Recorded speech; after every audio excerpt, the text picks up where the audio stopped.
Sarreran aurreratu dugun moduan, Nabarraldeko lagunak ditugu gurekin, zehazki Beñe Agirre, 3 liburuen gainean arituko gara, baita ikastaro presentzial bati buruz hitz egingo dugu. Arratsaldeon. Kaixo, arratsaldeon, baita zoi ere. Ta ongetorri. Mila esker. Bai, aspaldi ikusten ez ginela. Bai, badira hilabete batzuk, gainera azkena egin nuen liburuari buruz eta hitz egin genuen, baina badira hilabete batzuk nire presentziaz eta zuren etxeko goxotasunez ez dugula disfrutatzen. Bueno, hemen zaude, berri. Bai, gainera hori aipatutako zure liburu hori gaur hitz egingo dugun 3 liburuetako bat da. Bai. Jatorriz egin nuen Gipuzkoa historia nafarra, horrela zeukan izenburua, Gipuzkoako historia nafarra, beraz izenburua berak adierazten du 6 ikuspegitik egintzan liburua. Eta liburu hori nahiko ongi hartu izan da, lehenengo edizia ia agortuta dago, naiz eta Gipuzkoa irudilaiken probintziari buruz hitz egiten dela, liburu horretan ikuspegi askoz zabalago batetik hartzen da. Beraz, Gipuzkoa ulertu behar da Euskal Herriako eta Nafar Erresumaren, Nafar estatuaren garaiko eremu geografiko bat bezala. Jendeak irakurri du euskeraz, jakina, harrera ona izan du, eta hainbat historialarik ere aipatu izan dute badaudela ekarpen berriak, eta horrek animatu baitu liburu hori pixka bat berrikusi.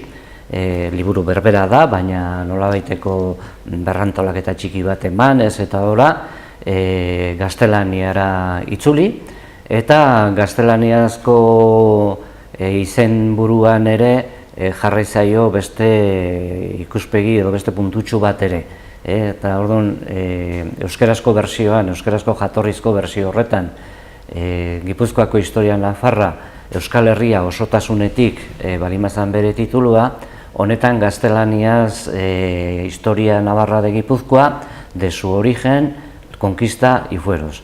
Hau da, Gipuzkoako historia nafarra, bere sorrera, konkistak, zeren jende askok ez du pentsatzen, baino Gipuzkoa, Araba eta Durango aldean konkista bat gertatu zen, 1512an gaztelak egintzun konkistan antzekoa lehenago Nafarroaren itsasaldian gertatu zen 1200en justu gure eremu geografiko horretan Araban eta Durango aldean, eta horregatik jarri zen bere sorrera Nafarra da, konkista gertatzen da 1200en garai jakin batean eta egoera jakin batean ere, eta gero foruak, eta bere foruak. Eta egiten da azterketa sakontxoago bat ere foruai buruz, foruen esan nahiari buruz. Ezinbestekoa oraindik eztabaida badagoelako. Bai, ezinbestekoa urrunkera, bere, nundi sortzen da Gipuzkoa, Gipuzkoaren sorrera dagokio gaztelak egindako konkistak eta gaztelak antelatutako lurralde geografiko bat, lurralde politikoa bihurtzen danean, eta lurralde politikoa eta instituzionala. Orduan, hasieratik ez zegoen Gipuzkoa zen, bere izena hartzen du oraingo Gipuzkoaren bailara batetik. Horia bailara horrik Aralartik itsasoraino Ipuzkoa deitzen zitzaion, eta Ipuzkoa hori zen Nafar Erresumaren tenentzia bat edo antolaketa eremu bat. Hortik gaztelaren konkista ematen danean, gaztelak Ipuzkoa hori ez da ondo pronuntziatzen gaztelaniaz, eta Gipuzkoa jarri zion, hori jarri zion aurretik. Eta horia bailara horri erantzi zion Hondarrabitik Horia ibairaino, eta baita ere Deba bailarako, Neiz bailarako guzti hori. Horrela osatzen da Gipuzkoa, hori da bere sorrera, baina bere sorrera ez dator batzuk esaten duten bezala erromatarren garaitik, baizik eta 1200ean. Nahiko beranduago, nahiko berantiarra da. Hortik sortzen da, konkista bat gertatzen da, hori kontatzen da, eta nolabait ere frogatzen da, Gipuzkoa konkistatua izan zala. Ximenez de Radaren dokumentoetan eta kontaketan espadu aipatzen ere konkista, erabiltzen ditu bi aditz. Adkizitibet, dauda, hartu eta, ez dakit nola bestea, bi aditz erabiltzen dute, hartu egin bezio edo oparitu egin bazioten bezala. Baina esan nahi hori, azpiko esan nahia, garaik hartako beste dokumentu batuetan, Donostiko forua hartuta, eta Donostiko forua Getariara pasatzen danean, orduan aipatzen da, traspas hori egiten dela, leku aldatze eta hori egiten dela, noiz eta Donostia konkistatua izan zanean. Beraz, Donostia adkizitibet edo hartu egin bari zuen, hartuaren kontzeptua da konkistaren kontzeptua. Eta, orduan, baia sartzen gea, azkeneko kapituluan nolabait, foruan eta foruek duten garrantzia nolabait zetazteko. Eta esaten zen nola pixka bat, badala eztabaidatsua bai zeren foruaren kontzeptua oso zabala da alde batetik, eta gaina polisemikoa da, alegia adiera desberdina ditu. Herri bati ematen zaion forua adibidez, herri forua Karta Puebla bezala ezagutzen dena, hiri forua, hori da foru mota bat, herri bat, hiri bat antolatzeko.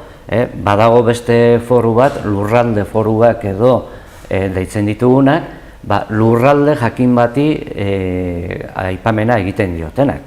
Daude Gipuzkoako foruak, Bizkaiko foruak, Lapurdiko foruak, baina foru horiek, kontatzen ari nintzen bezala, foru horiek, lurralde foruak, Gipuzkoako forua ezin da sortu, Gipuzkoa sortu baino lehen. Gipuzkoa espada existitzen, ezin du foru bat euki. Eta zergaiti dauka forua Gipuzkoak? Dauka lehendik Nafarroakin zaukelako. Baina Nafarroan zegoen forua eta Gipuzkoa forua Kastilak emandakoa desberdina dira. Naiz eta izen berarekin eta hortik nahasketa. Hortik dijoa pixka bat, Gipuzkoako historia Nafarra liburu berrantolatu hau edo gaztelaniara itzulitako hau.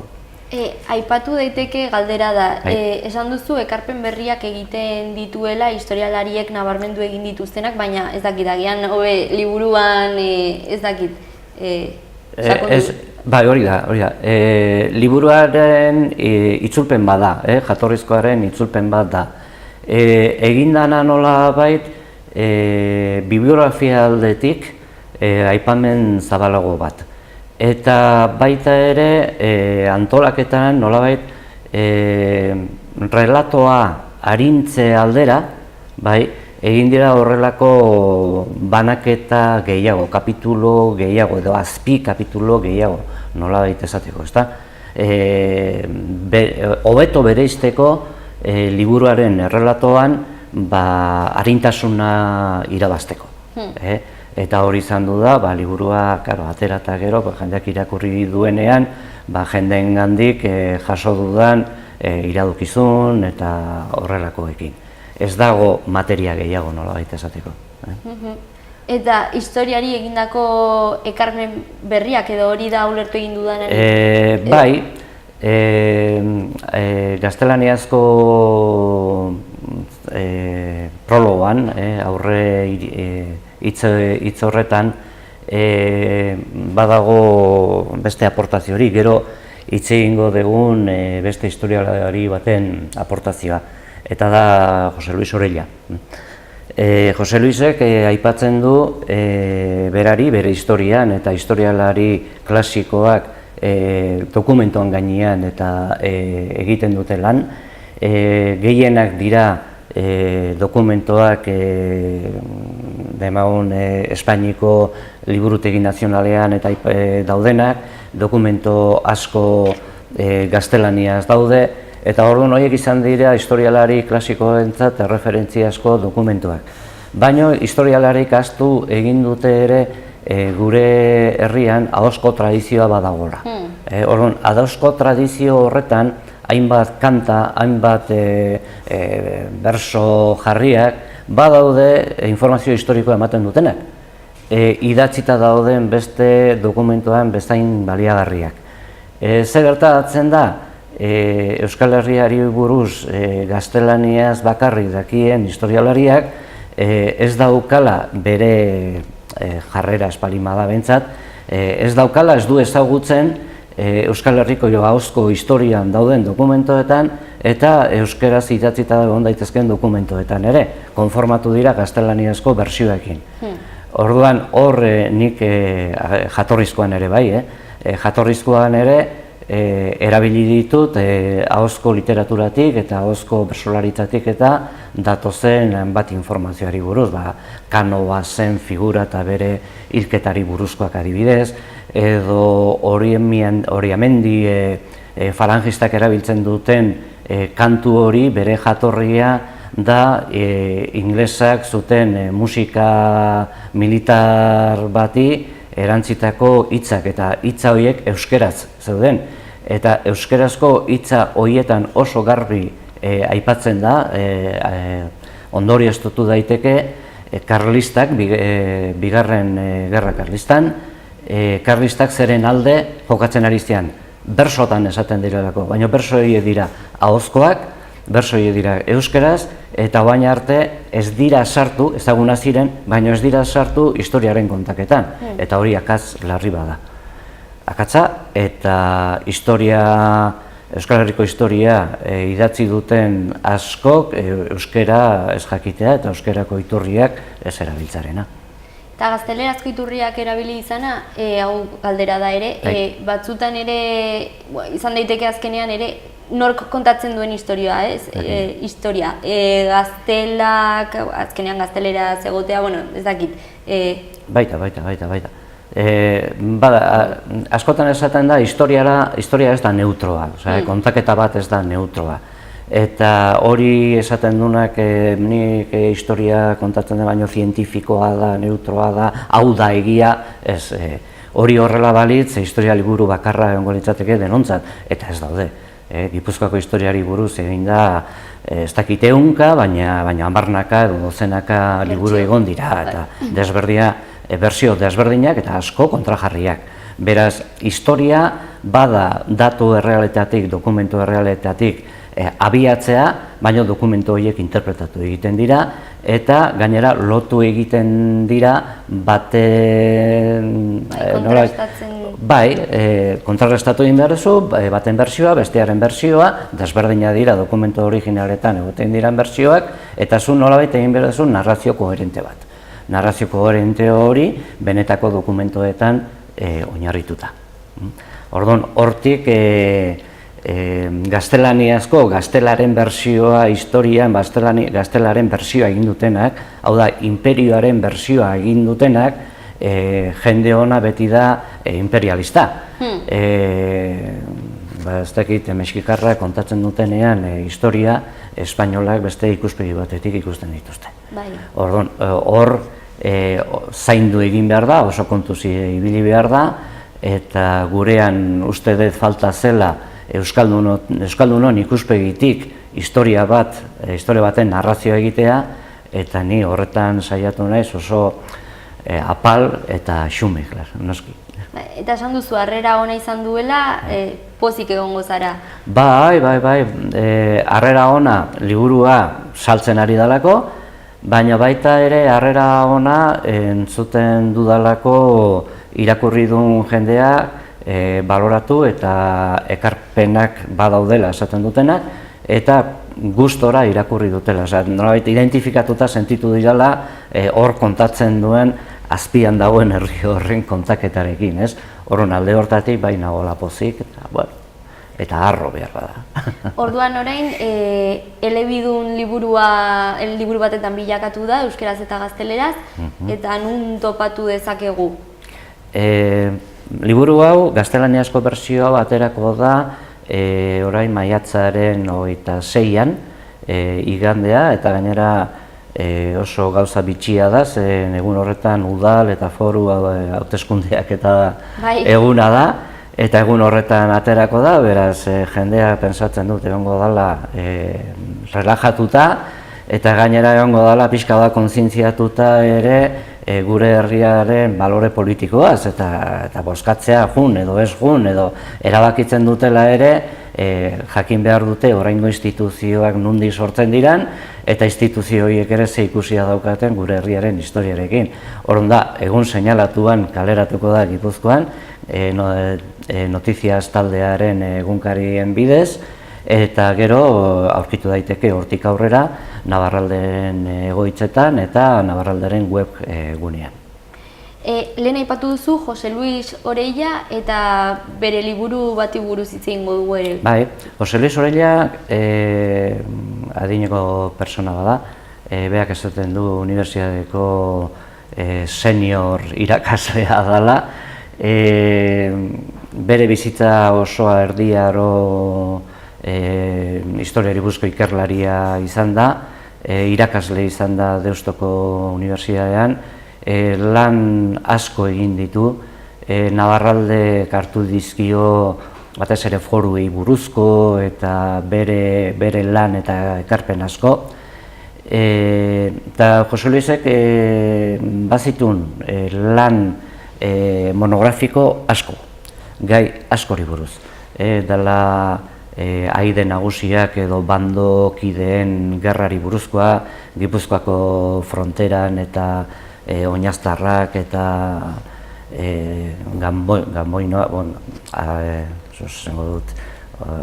oinaztarrak eta gero bandoen zea, bai, horri buruzko dokumentazio asko, gauza asko publikatu ditu, baina ez zaukan publikazio guzti horren kontaketa jarrai bat. Horren egin ditu 5 liburu. Eta 5 liburu horietan jorratzen du Euskal Herriko historia osoa, bere dokumentotik abiatuta, eta nolabait esan dezagun ordenatu indula bere dokumentazio guztia, bilduma hau antolatzeko, eta 5 liburu hauetan aurkitu daiteke hasi neolitikoa eta pixka bat aurre historiaren kontuekin, eremu geografiko Euskal Herria osoa eta Nafarroa izan zanaren geografia osoa hartuz, erromatarren garaiari buruz bea espezialista da, dato asko ematen ditu, bere joeragatik ere kristautasuna noiz sartzen da, noiz ez dan sartzen Euskal Herrian oso eztabaidatsua da momentu honetan. Hor daukagu Iruña Beleiako aurkikuntza ere, Iruña Beleiako aurkikuntzak eman dezake beste salto bat. Oraindik polemikoa dena ere. Bai, baina polemikoa da, ez dago ebatzita grafito horiek benetakoak diran, ez dira benetakoak, hori zientziak esan beharko du.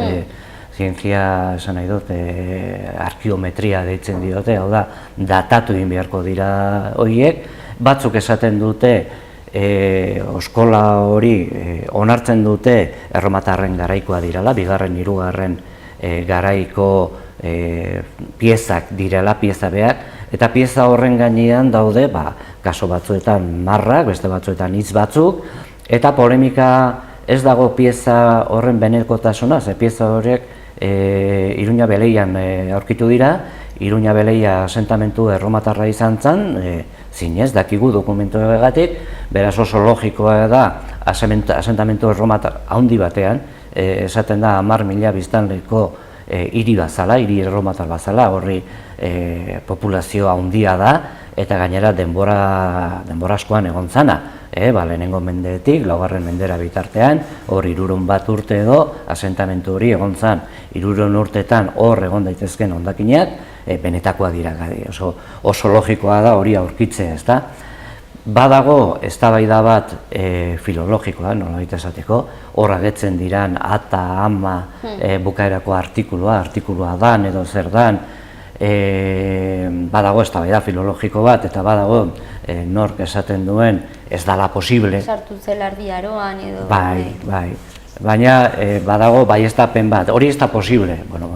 Gauzak ez dira posible direnen artean, ez da?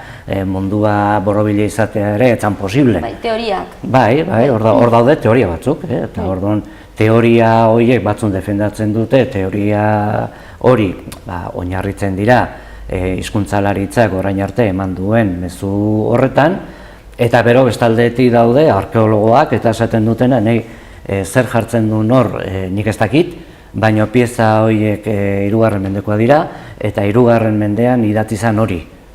Nik ez dakit zer jartzen duen, baina nire eremutik pieza horiek benetako balioa daukate. Eta gero, Jose Luis Oroiñan liburekin jarraituta, jarraitzen du konkistaren espazioa, eta gero egiten du iraultza frantsesa, ilustrazioa, Donostiaren erreketa, eta hainbat datu ematen ditu, enziklopedia bada, 5 tomo, eta hori Jose Luis Oroiña berak badauka bere bilduma, eta hori salgai dago ere Navarraldeko web orrian. Bai, zuek argitaratu duzue? Bai. Berak baditu beste argitalpan batzuk, baina guk argitaratu diogu. Bai, orduan Euskal Herriaren historia bere osotasunean ere... Bai, baina ez Gipuzkoaren ikuspegitik, baizik eta lurralde guztiaren ikuspegitik. Bai, eta esan duzu, neolitikotik hasita. Bai, Gerra Zibilara arte, 36ko gerra arte. Lan mordoa, bai. Bere bizitza osoaren emaitza, nolabait esateko, ezta? Eta baita ere Navarraldek egin dituen, orain arte egin dituen saio eta lan historiko horrekin eta ikerketa lan horren nolabaiteko ez nuke esango betetze bat, ezta? Baina oso komplemento edo bateragarria eta osagarri erabat. Orduan alde batetik, esan behar nuen Gipuzkoa, baina ere Gipuzkoa Euskal Herri osoa edo osotik ulertuz, hortik beste aukera Euskal Herria osoko historia, eta hortik iparralderantz joango gara. Hori da. Iparraldean daukagu nolabait ikuspegi bat, iparraldearen historia beste historia bat dela. Nolabait Frantziaren historia dago eta Espainiaren historia dago, Pirineotetik gorako historia dago eta Pirineotetik berakoa, ezta? Hori da guri sartu izan duguten, gu inoiz subjektua izan ez bagina bezala, ezta? Eta iparraldea Nafarroko Erresumaren historiakin lotuta dago erabat, lotuta dago inglesaren historiakin, zere inglesak ere hor pasazuten 300 urte. Orduan eta lotuta dago Frantziarekin, Frantzia izan zala, nolabait 1850ean Baionan sartu eta lurralde hori konkistatu zuena. Baxe Nafarroa da gehien iraun zuena Nafarroko Erresumaren barruan, baina 1550etik aurrera Baxe Nafarroa ere iparraldeko historia horretan barneratzen da. Orduan, historia desberdina izatea, historia desberdina da beti bezala, da garai batetik aurrera. Hau da, Nafarroaren batasuna puskatzen denetik aurrera. Bien bitartean, Nafarroko Erresumaren barruan historia komuna da, Nafarroaren historia da. Eta historia horren nolabaiteko nabarmen euskararen atala jorratu beharko genuke. Zerbaitengatik hitz egiten da Euskal Herrien euskaraz, iparraldean eta hegoaldean. Hizkuntza berbera, jende berbera, folklore berbera, ohitura berbera, historia berbera. Iparralden eta landetan ere? Bai, baina esan dezagun landetako lurraldeak desiente lehenago galdu zirela. Jada Karlomagnoren ondoren, batalla irabazi barimazan ere 824ean, Baskoien kontrola hori lortu egin izan zen Txurri ibaia edo iparraldea barne horretan. Baina Ludoviko Pioia Karlomagnoren biloba uste zala, 824ean, bere kontrolpean mantendu zuen gero Gaskoina bezala ezagutuko zen lurralde horietan. Ze lotura dago landatako eta iparraldeko, guain ezagutzen dugun iparraldeko historia horrekin, pixka bat historia orokorra eginez, hasieran, esan behar da hitz egiten ari gehala, Koldo Martinez Garaten liburu bati buruz, liburu monografikoa nolabait, berak egiten du sarrera bat, Lapurdi deitzen da. bai, hori da, Lapurdi izena duena, berak hasiera batean egiten du iparraldeko historiaren horrelako laburpen bat kokatzeko, eta gero sartzen da pixka bat iraultza, Frantziako iraultzaren garaian, 1700 eta 1989, eta ja pixka bat ari geha, ja aro garaikidean, aro modernoan hitz egiten ari gera, ezta? Eta beti mirestu bezala egin da Frantziari iraultza, nolabaiteko ilustrazioa, ekarri zuena demokrazia, hori da, eta boteren banaketa, eta horrelako idealizatuta daukagu, eta iraultza frantsesa izan zalan lehenengo aldiz herriko partaidetza instituzioetan. Orduan hori da alde onak, ezta? Baina iraultza frantsesak badu alde iluna ere, eta iraultza frantsesaren alde iluna da absolutismoa. Hau da, Frantziar erregeekin, Frantzian bertan, Frantziako lurraldeetan, bizi izan absolutismo hori, Pariseko zentralismo ikeragarri hori, frantsesaren goratze hori beste hizkuntzen kaltetan, hori iraultze frantziarrak indartu egintzun. Etzan izan iraultza sozial bat neurri horretan, izan zen iraultza burges bat.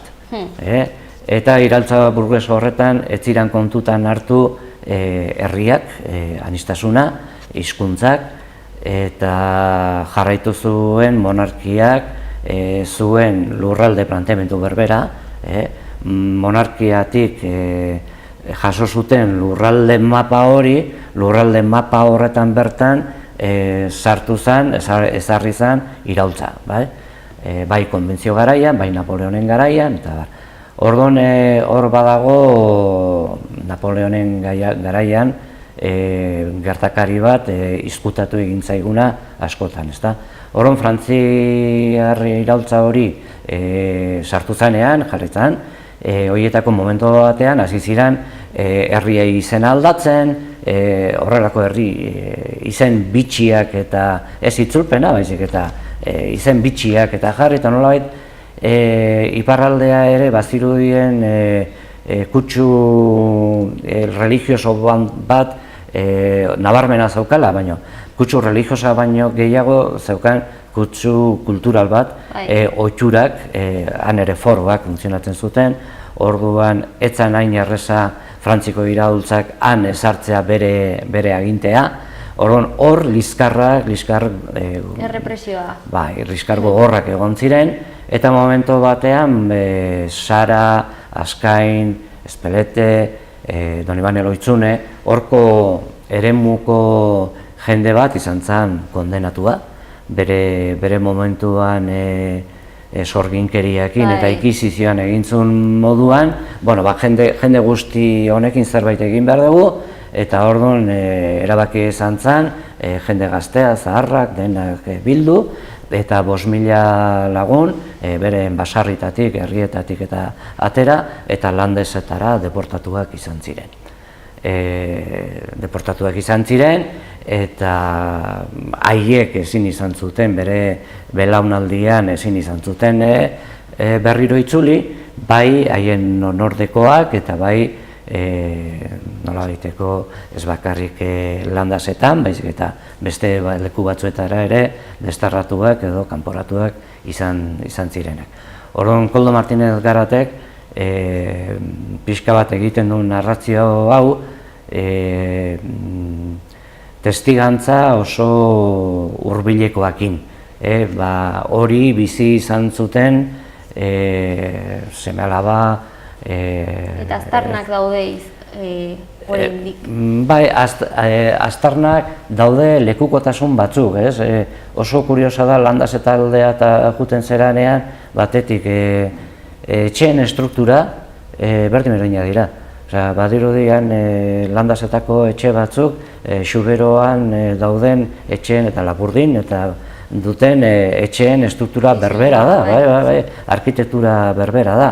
Eta noski, Donostira juten bali mazea, Donostiko etxe hiriko etxeen arkitektura frantsesa da. Claro, frantsesak egon zirenan, ezta? Eta Landasetako etxeen estruktura Xuberotarren edo iparraldeko etxeen estruktura berbera dauka, euskaldunak egon zirenan. Euskaldunakan egon ziren deportatuak. Eta horren aztarnak eta badaude. Eta aztarnak eragina utzi zuten bai arkitekturan, baina baita ere kulturan.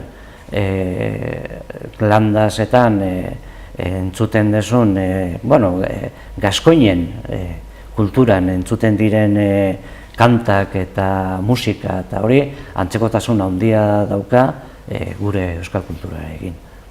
Eta hori da kontatzen duena pixka bat Martine Garatek. 3 aukera ezberdin eta 3ak oso interesgarriak. Nik uste baietz, oso interesgarria direla. Kasu honetan ere Nabarralderen bitartez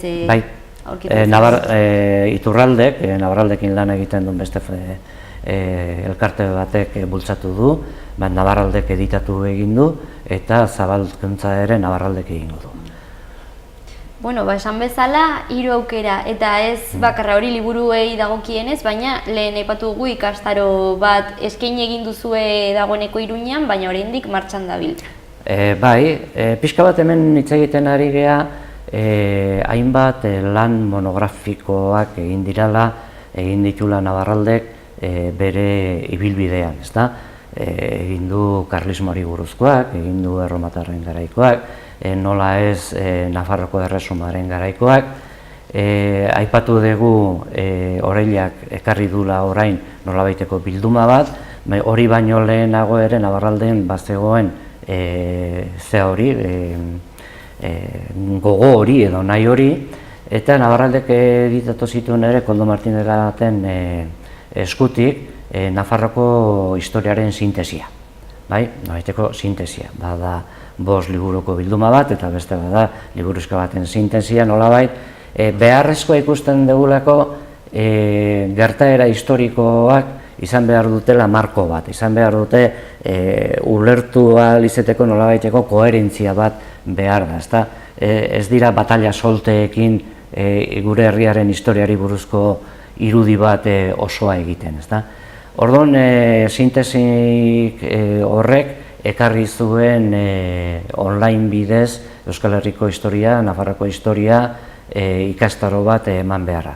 Ja 4. urtea da online ikastaro hori ematen duguna eta esango genuke arrakasta desientearekin. Orduan, online ikastaro horretan edonor parte hartu dezake, baina horretan ja kontatzen da Euskal Herriko historia, Nafarroko historia osoa. Hau da, Harriarotik edo Metalen garaitik, Zeltak, Erromatarrak, Godoak, Urrunkera osoa, Konkista eta 36ko gerra. Orduan, online dagoen historia hori egiten da 3 hilabetetan. 3 hilabetetan 9 unitate eta da bilduma ederra. Eta orduan, orain egiten du alderantzizkego pausoa. Bilduma osoa, historia osoa badagoela, baina ikusten genuen hori zela ja pixka bat jantzia edo irakasle jendeak edo hortan nahi duna, sakondu nahi duna, ezta? Orduan, ikusten genuen beharra, justu desegiteko, kontrako bidea egitearena, ezta? Orduan, pensatu genuen, 4 edo 6 saiotan, hau da, 12 ordutan edo, ea kapaz ginean aurrez aurre, presentziala, ikastaro hori ematea. Eman genuen, joan dan urrian, Zibikanen, eman genuen, Iruñan, bai? Iruñan, Kajoros Navarrak edo fundazioak, Kajoros Navarra zen fundazioak antolatuta, beraiek antolatu zuten, eskatu ziguten hor eman genezakeen, 14 lagun egon ziren horretan, ekartu ziren, egin genuen ikastaroa, nik eman nun, eta jendea posik ikusi genuen. Orduan ari gea orain pixka bat hori zabaltzen, eta hurrengo ikastaroa Donostian emango dugu, orain, maiatzan, 4 astertetan, astean egun bat jarri dugu fijoa, nolabait jendearen planifikazioa edo erresteko, 4 egunetan, 2 orduko saioak, eta hor egingo dugu nolabaiteko zertzelada baten balimada ere Euskal Herriko historia guztia, gero hortik aurrea lan monografikoa gauza puntualak jakin dezagun kokatzen, ezta? Ez hartu karlisten garaiak gure historiaren zentroa eta gertakizun bakarra izan baliz bezala, ez?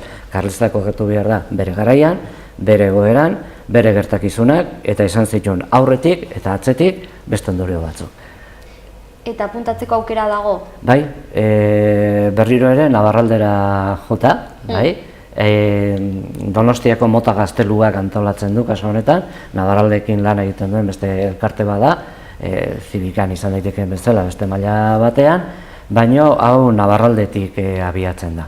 Eta egian momentua da ere esateko nabarralde.eus, bai, horretan aurkitu daitekela goza guzti hauetari buruz informazioa. Eta baita ere Nabarraldera deituz eta atsegin handiz emango dizuegu beharrezko argibide guztiak.